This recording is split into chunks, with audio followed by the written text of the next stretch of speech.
back from surgery. It's been a rough week. That being said, a couple things. One, it's probably not going to be my best work this week. I'm going to try to make it quick. But I know everybody's wanting to know. I haven't posted an update, so everybody's wondering if I'm still alive. Still alive. Made it. So good news. We made it through. So yeah, I'll just provide a quick update. Let you know what's coming next week. This upcoming week. So I am going to try to drop some pictures in today. I don't know how this is going to work, but we'll try. So that being said, big goofy smile. Super simple this week. Johnson's baby shampoo.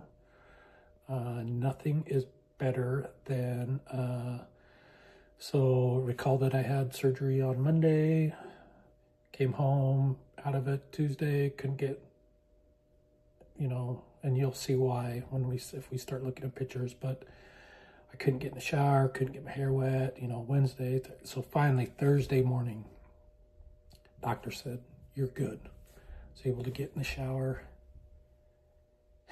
and use Johnson's baby shampoo in my hair and just wash the crap that had been sitting in my hair. I mean, if you think about it,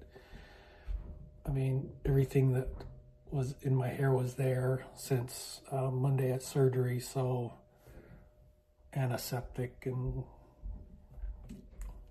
tissue and gross stuff was just stuck in my head.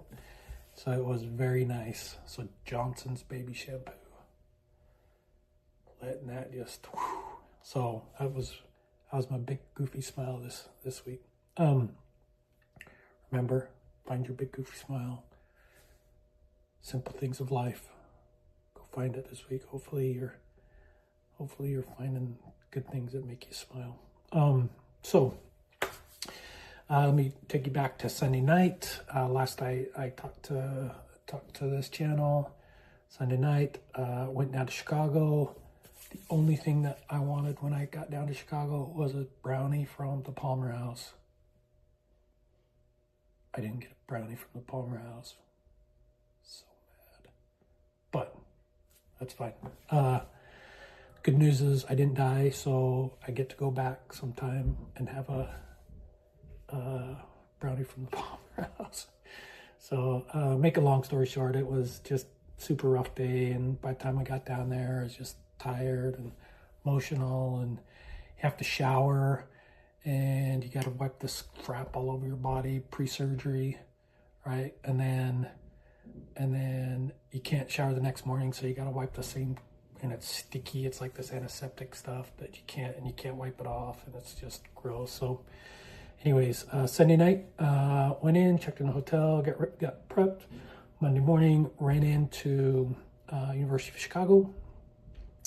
I was there early, hoping to get the front row seats. Just typical. You learn pretty quick that hospitals work on their own time, and so not only did I get there early, but that I didn't get to start early. They were late, so I just sat there and waited. Finally, I went up and I'm like, "Hey, I got 4 or 5 doctors up there waiting for me in the OR room. They said 2 things. First of all, they won't start without you." I said, "Okay, I recognize that." And second of all, we've been doing this a lot longer than you have. And I'm like, all right, fair. So I waited patiently. They finally were able to get me into the nuclear medicine. They are able to, so I'm going to see if I can drop some pictures in. Hopefully, yeah, I've got some pictures here, but this first picture, there's a picture of me. I've just got some pictures here. There's a picture of me getting ready, pre pre-surgery, getting ready for the day. Next picture is okay. This hopefully I can drop these into this YouTube video. But this is this is a piece of equipment that they so they recall that they shoot your head full of radioactive dye, right? I didn't turn into the Hulk. I didn't wig out. I didn't turn into Spider-Man or anything. They shoot your the tumor full of radioactive dye and let it drain. And recall that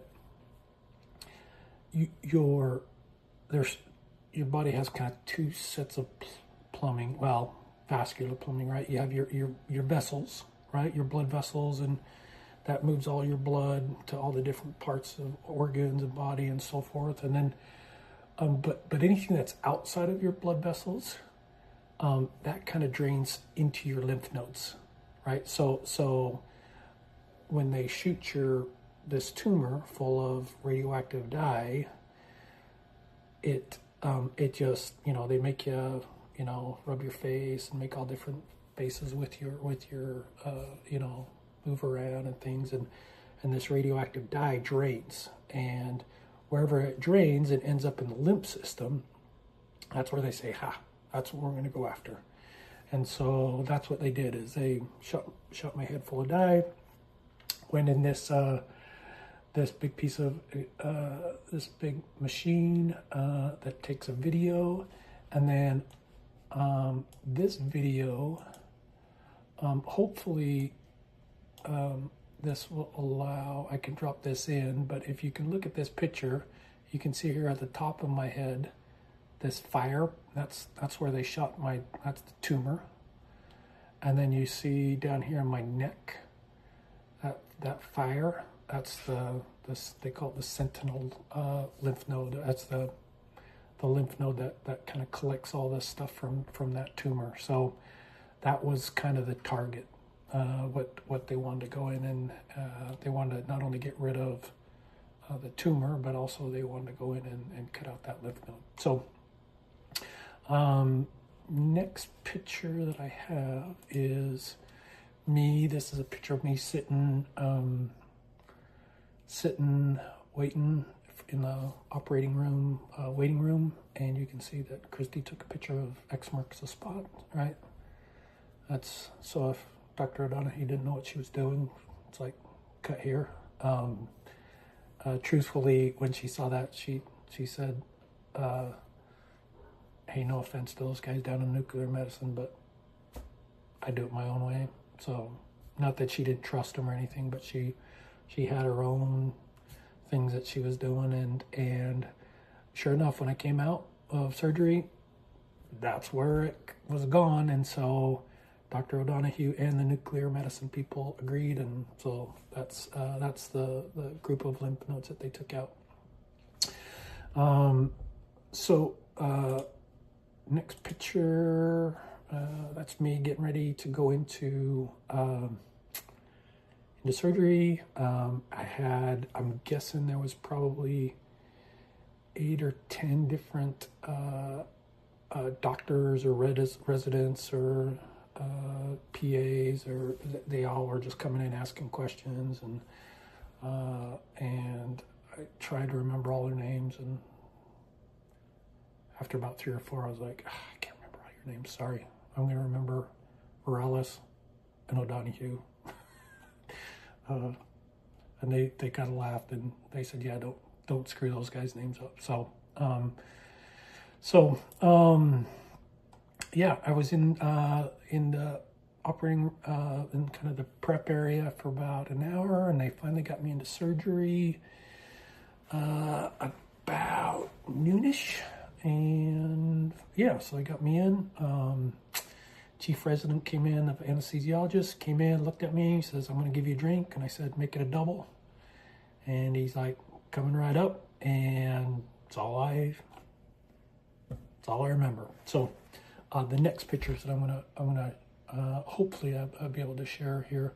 These ones are super graphic. so even me, I mean, it's my body that I'm looking at. And even when I first saw it, I was like, well, that's pretty shocking. So I am going to show a couple pictures. And if you're queasy, I'm telling you, you want to turn your head because I don't get queasy. And even me, knowing that I'm all right, I was like, that's pretty. But so first picture is of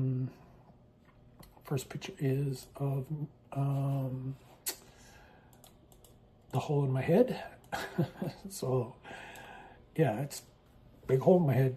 It's about a 4-inch hole, you know, that they cut out. And in hindsight, you know, I think Dr. O'Donoghue had the easy part. She had to come in and cut out the tumor. First she cut out the lymph nodes, and then she cut out the tumor. And then when she was done, she looked at Dr. Morales, who's the plastic surgeon, and said, "Good luck." And she left. And so Dr. Morales, you could see there on the right, that's a picture of his work. And everybody probably sits back and is like, hey, he did fantastic work, right? Making chicken salad out of chicken shit. That's what Dr. Morales did, right? So I don't know how he did it, but he basically, you can see kind of the pinwheel effect that he you know, made some incisions in my scalp and kind of rotated it all, pulled it all together, got some come-alongs and got some stitches and stitched it all up and stapled. And I'm sure he was thinking, man, don't sneeze, because if you sneeze, these things are going to be, you know, there's a lot of tension. It's like a drum up there. My head was just, you think about it, there's not a whole lot of extra skin on your scalp. At least I didn't think there was. But then you look at that hole, and then you're like, they didn't use any skin grafts, anything. They just were able to pull that all together. So Dr. Morales did an awesome job. Now, the difficult thing is, I guess the hard part is that it's painful getting all that skin up and pulling it tight and stapling it and getting it all just super tight. And good news is that it's all closed up but it's super tight. And that's a lot of what the pain is caused from, is just, you can only imagine trying to pull that skin, you know, closing that 4-inch hole, closing that together. So,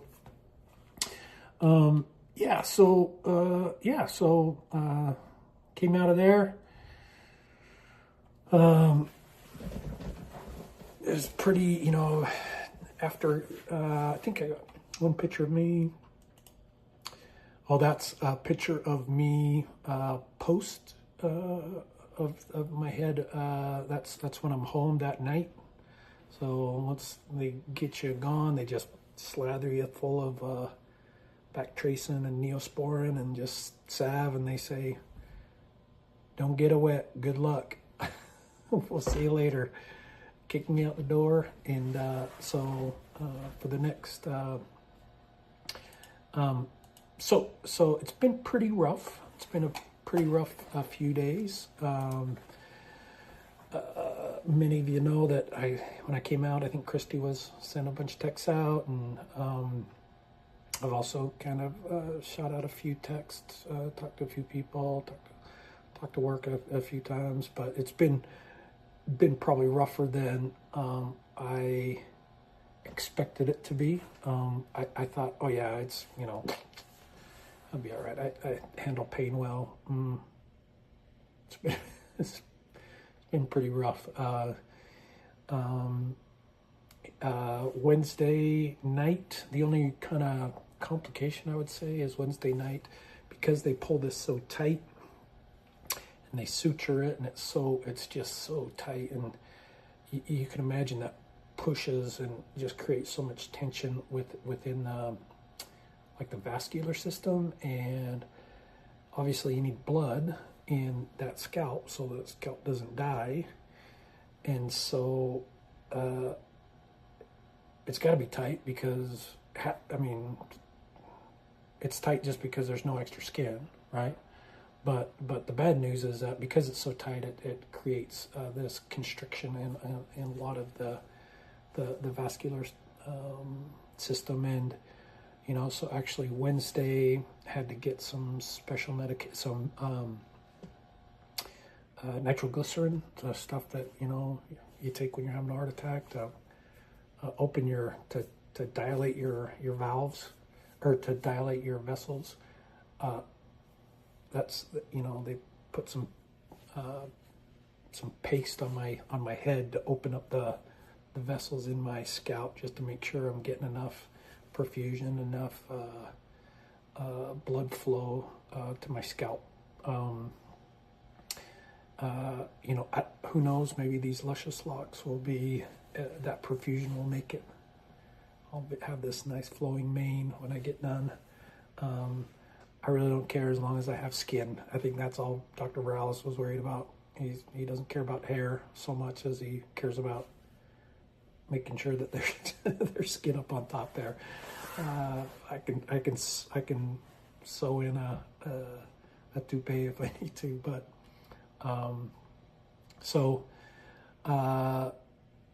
yeah, that's been pretty much the update. I've been laying low pretty much past few days. The past week. Tomorrow, today's Sunday. Tomorrow, I'm gonna go into the doctor's office, into Dr. Viralis, into the plastic surgeon's office, and he's gonna take a look at this mess that they've got up there. He's gonna admire his work. He's probably gonna submit it into the greatest plastic surgery feats known to mankind, and I'll be the subject of that. So he's gonna admire his work. I don't think he's gonna take the sutures out, the stitches out. I mean, maybe he will, but I believe that he's gonna leave those in. He just wants to make sure that I'm getting enough flow. And then sometime next week, I hope to get results back from the lymph nodes. We'll wait and see. Waiting for Dr. O'Donoghue to kind of tell us what she knows. And so until then, it's more of a waiting game. But as soon as I find out, I will let everybody know. If you've smashed that subscribe button, hit that like, rung that bell, you'll get notifications. As soon as I find out, I'll let everybody know. But until then, I just wanted to provide an update. Just want to say super grateful. Thank you for thoughts and prayers on my behalf, and especially for on Christy's behalf. I'm not the best patient. Sorry. It is what it is. I don't hide the fact that I'm an asshole sometimes. So, Christy, bless her heart, she's not a nurse, and if she wanted to be a nurse, she would have signed up to be a nurse, and she didn't want to be a nurse, and so having her getting thrust into this is not really fair to her, but super appreciative of her, and as well as just everybody supporting Christy and on her behalf. Don't worry about me. I'm fine. I'll be fine regardless. I'm fine. Worry about Christy though. That's where you got. If something happens to Christy, we're cooked. That's all I'm gonna say. So if everybody knows what's good for them, make sure and say prayers and thoughts and good vibes and everything on Christy's for Christy. So so that said, thank you. More to come. So again, like I said, I will update everybody as soon as I hear. Wish me luck tomorrow at the doctor's office, and hope to get some good news this week on my lymph nodes. Thank you so much. Love everybody. We'll talk to everybody soon.